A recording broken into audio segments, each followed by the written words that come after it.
গ্রামে বাবু নামে এক ছেলে ছিল। দেখতে সে আর 5টা ছেলের মতোই, তবে তার একটা অদ্ভুত হাসি ছিল। সেই হাসি সবাইকে মুগ্ধ করত। বাবু সবসময় হাসি খুশি থাকত এবং সবার সাথে মিলেমিশে চলত। গ্রামের সবাই তাকে খুব ভালোবাসত। একবার গ্রামে একটা অনুষ্ঠান হচ্ছিল।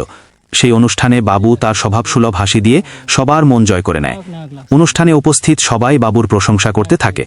এমন সময় একজন দর্শক বলে ওঠেন, বাবু শুধু দেখতে সুন্দর নয়, ওর মনটাও খুব ভালো।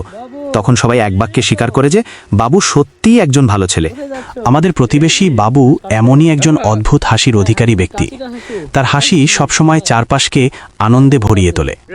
ছোটবেলা থেকেই বাবু একটু অন্যরকম। পড়াশোনায় সে হয়তো তেমন মন দিতে পারত না, কিন্তু তার সহজ সরল ব্যবহার এবং তার হাসি দিয়ে সে সবার মন জয় করে নিয়েছে। গ্রামের সবাই বাবুকে খুব ভালোবাসে। কোনো কাজ করতে গেলে বাবু সবসময় সাহায্যের হাত বাড়িয়ে দেয়। তার সারল্য এবং হাসি সবাইকে অনুপ্রাণিত করে। একদিন স্কুলে একটি প্রতিবন্ধী শিশুদের জন্য একটি অনুষ্ঠানের আয়োজন করা হলো।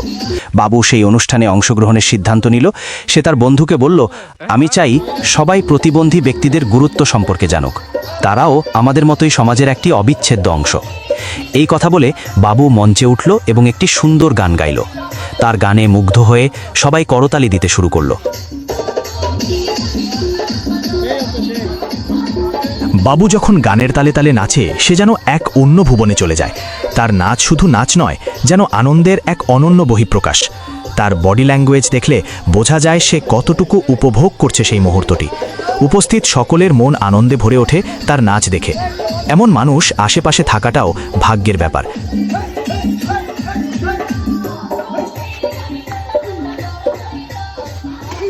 প্রতি সকালে সূর্যিমামার প্রথম কিরণের সাথে সাথে বাবু কাঁধে কাস্তে নিয়ে বেরিয়ে পড়ত গরুর জন্য ঘাস কাটতে।